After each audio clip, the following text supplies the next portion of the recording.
안녕하세요. 오늘 발표를 맡은 7조 예세림입니다.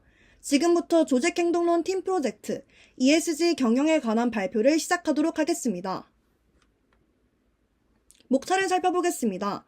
먼저 서론에서는 ESG 개념과 함께 국내 및 해외 현황을 다뤄보겠습니다. 다음으로 본론에서는 삼성전자, 카카오 그리고 CJ 대한통운의 ESG 경영에서 찾아볼 수 있는 조직행동의 이론과 사례를 살펴보겠습니다. 마지막으로 결론에서는 각 기업이 진행한 ESG 경영의 효과와 이에 대한 평가를 간략하게 알아보도록 하겠습니다. ESG란 Environment, Society, Governance의 앞글자를 딴 용어로 기업이 비재무적 성과를 측정하는 지표를 통칭합니다. ESG 환경은 기업이 기후변화 대응, 탄소 배출 저감 등의 목표를 실현함으로써 환경에 대한 책임을 다하는가를 평가하는 지표입니다. 다음으로 사회는 기업이 노동환경 개선, 사회적 약자 보호 등을 통해 고객, 주주, 직원에게 얼마나 기여하는가를, 지배구조는 기업을 투명하게 운영하는가를 다각적으로 평가하는 것입니다. ESG의 등장 배경에 대해 살펴보겠습니다. 과거 기업의 궁극적인 목표는 이윤 추구를 위한 기술 혁신이었습니다. 그러나 코로나를 거치며 기술이 인류의 안전과 보호를 위한 최우선 수단으로 기능하면서 산업 발전을 위한 혁신적인 기술보다는 환경과 사회 문제를 해결하는 기술이 요구되었습니다. 즉, 성장 중심 경영에서 지속 가능 경영으로 패러다임이 전환되었습니다. 이에 투자자들은 환경과 재무적인 요소를 동시에 고려하여 매출액이 증가하면서도 탄소 배출량은 감소하는 기업에 주목하게 되었습니다. 이뿐만 아니라 다양한 ESG 활동을 통해 사회 문제 해결에 적극적인 기업의 가치를 높이 평가하고 조직 문화 개선과 이해관계자와의 협력을 통해 가치를 창출하는 기업의 가능성을 중요하게 여기기 시작했습니다. 이처럼 기업은 ESG 경영을 통해 장기적인 관점에서 지속적인 성장을 추구하고 사회적 이익에 큰 영향을 행사하고자 합니다. 또한 투자에 대한 리스크와 비즈니스 거래에 대해 철저히 관리하여 비즈니스 가치를 지속적으로 창출하는 것이 ESG 경영을 통해 기업이 달성하고자 하는 최종 목표입니다. 다음으로는 ESG 해외 현황에 대해 다뤄보겠습니다. 글로벌 자금시장 내 ESG가 새로운 표준으로 자리매김하면서 미국과 EU 글로벌 기업을 중심으로 ESG 경영을 선언하는 등 국제적으로 ESG 경영 기조가 확산 추세에 있음을 확인할 수 있습니다. 기업이 선제적인 움직임에 보조를 맞춰 국가 차원에서의 제도와 움직임도 활발하게 이루어지고 있습니다. 국내의 경우 기업 내 투자자 IR, 글로벌 영업 마케팅 부서에서 ESG에 대한 정보를 모으고 정비를 우선해야 한다는 인식이 확산되고 있는 추세로 ESG 경영에 대한 필요성이 대두되고 있습니다. 이제 본론으로 들어가서 삼성전자, 카카오 그리고 대한통운의 ESG 경영에서 나타난 조직행동 이론에 대해 살펴보겠습니다. 먼저 삼성전자는 대한민국 시가총액 1위 기업이자 세계 시가총액 15위를 자랑하는 기업입니다. 우리나라 최대의 대기업인 만큼 임직원 26만여 명으로 구성되어 있고 2,000여 개의 회사와 협력하고 있으며 74개국에 진출한 다국적 기업입니다. 삼성전자의 ESG 경영에서는 다양성 관리가 나타났습니다. 다양성 관리란 성, 연령, 국적과 같은 다양한 속성이나 가치 발상을 받아들여 기업의 활성화를 위한 조직 문화 변혁을 목표로 하는 전략으로 이것이 기업과 개인의 성장, 발전에 기여한다는 이론입니다.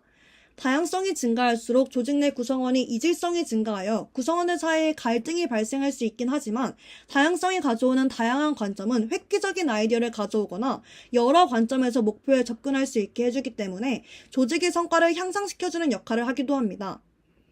이러한 조직의 성과 향상과 다양한 관점에서의 문제 해결 능력은 자연스럽게 조직의 지속 가능성을 높여줄 것이기에 다양성 관리는 필수적이라고 할 수 있습니다. 이처럼 다양성 관리는 조직에서 중요한 역할을 하는데요.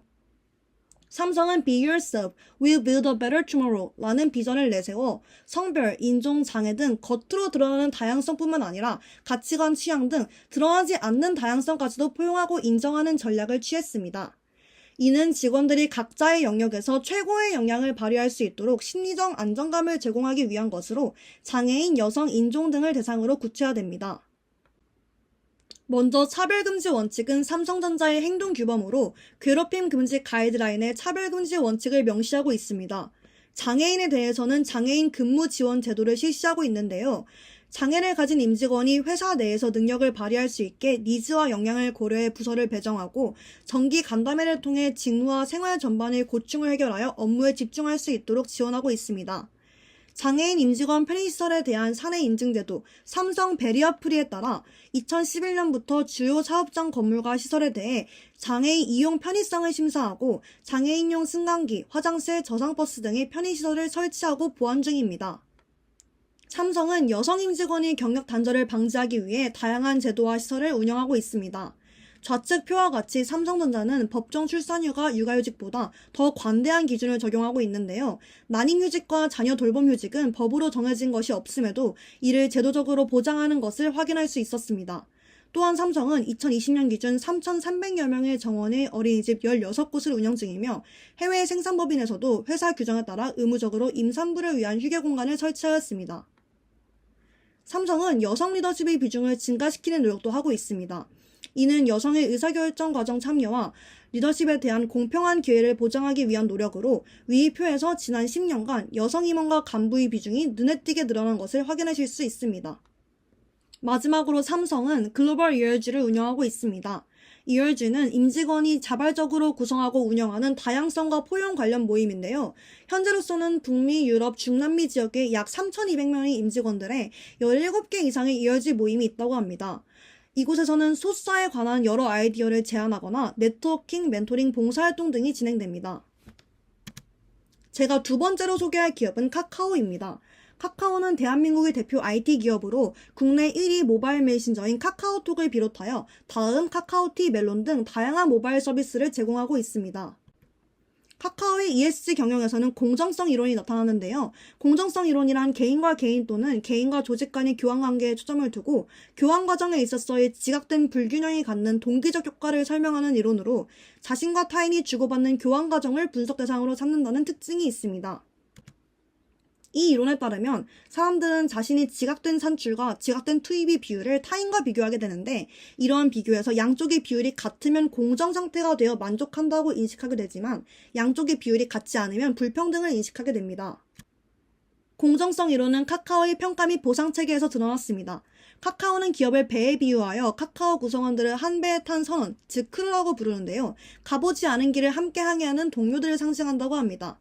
첫 번째 단계인 리뷰, 즉 크루 평가에서는 본인, 동료, 상향 리뷰의 다면적 리뷰 과정을 거쳐 이후 평가와 피드백을 받게 됩니다. 크루 평가의 주요 책임자인 조직장이 그로스 스테이지를 기반으로 평가를 진행하며 개인 과제에 대한 업적 평가와 직무 관련 지식 스킬, 행동 양식 등을 평가하는 역량 평가를 진행합니다. 여기서 업적 평가의 결과는 단기적 보상인 성과 보너스 지급률, 역량 평가 결과는 장기적 보상인 연봉 인상률과 긴밀하게 연결됩니다. 평가 및 보상의 결과는 실장과 팀장, 직군 보조로 구성된 평가 보상 커뮤니티가 집단 토의를 통해 표준화된 결과를 도출하는 컬리브레이션 세션을 통해 확정된 이후 크루에게 공개됩니다. 이렇듯 카카오의 평가 및 보상 체계는 단순히 한 사람의 의견으로 이루어지는 것이 아니라 다면적인 측면을 고려하여 정확하고 공정한 평가를 진행하기 위해 그로스 스테이지 기반의 평가, 다차원적인 평가를 진행했다는 점에서 공정성 이론이 적용됐다고 볼 수 있습니다. 또한 보상을 평가 커뮤니티와 보상 커뮤니티를 통해 진행했다는 점에서 공정한 단계를 구축했기에 절차 공정성을 충족합니다. 또 다른 공정성 이론이 적용된 사례로는 크루 의견을 반영한 인사제도 개편이 있습니다. 카카오는 크루의 인사평가와 보상제도 개선 요구의 필요성에 공감하며 각종 인사제도 개선에 있어 인사실 중심의 고민을 넘어 크루의 피드백을 바탕으로 크루 중심의 인사제도를 만들어 나가고자 합니다. 실제로 크루가 인사평가와 보상에 대해 개선의 여지가 있음을 느낄 시 의견을 듣고 결과를 공유하며 해답을 찾아가고 있다고 합니다. 이 사례는 얼마나 공정하고 분배되었는지에 관한 분배 공정성을 충족하며 이러한 과정은 근로자에게 발언권을 보장하고 있기에 카카오는 크루들을 공정성 이론 측면에서 만족시킨다고 볼 수 있습니다. 카카오의 ESG 경영에서 찾아볼 수 있는 다른 이론으로는 매슬로우의 욕구 5단계가 있습니다. 이는 인간의 욕구가 그 중요도별로 일련의 단계를 형성한다는 동기 이론으로 가장 먼저 요구되는 욕구가 다음 단계에서 달성하려는 욕구가 강하고 그 욕구가 만족되었을 때만 다음 단계의 욕구로 전이된다는 이론입니다. 여기서 자아실현 욕구는 자기를 계속 발전하게 하고자 자신이 잠재력을 최대한 발휘하려는 욕구를 말합니다. 나머지 욕구들이 충족되는 지금 현대인들에게 가장 요구되는 욕구는 자아실현이기에 카카오는 이 욕구를 충족시켜주면서 직원들이 성장을 돕고 나아가 동기부여를 돕는 활동을 하고 있습니다. 대표적인 사례로 직무 역량 교육이 있는데요. 이는 업계를 리딩하는 지식과 스킬을 쌓고 크루 간 공유를 통해 함께 성장하는 것을 목표로 직군별 성장 프로그램, 지식 공유 프로그램, 썸머 인턴십 프로그램을 운영하고 있습니다. 두 번째 사례는 그로우 스테이지입니다. 그로우 스테이지는 크루의 성장 가이드로 프로페셔널 리더 마스터 총 3단계 경로에 따라 리더나 직무 전문가를 지향하는 메이커 트랙과 조직 관리자를 지향하는 매니저 트랙, 이렇게 2개의 트랙으로 구분됩니다. 특정 역할로 성장하고자 하는 욕구를 지닌 개별 조직 구성원들이 이러한 방향으로 성장할 수 있도록 성장의 목표와 방식을 크루가 스스로 결정하게 하고, 회사는 이를 지원하기 위해 커리어 개발 체계를 운영하고 있다는 점에서 카카오가 직원의 자아 실현 욕구를 충족시키기 위해 노력하고 있다는 것을 알 수 있었습니다. 마지막으로 소개드릴 기업은 CJ 대한통운입니다. 여러분은 어느 택배회사를 주로 이용하시나요? 저는 대한통운을 가장 자주 이용하는데요. 대한통운의 국내 택배 시장 점유율은 50.1%로 과반이라고 합니다. 이렇듯 대한통운은 한국의 물류산업 발전을 선도하고 있는 글로벌 토탈 물류기업으로 택배 사업 이외에도 글로벌 사업 부문으로 CL, 포워딩 국제특송, 건설 리조트 사업 등을 추진 중입니다. CJ 대한통운의 사회성과 측면에서 조직원들의 직무 만족을 고취시킬 수 있는 다양한 사례를 찾을 수 있었습니다.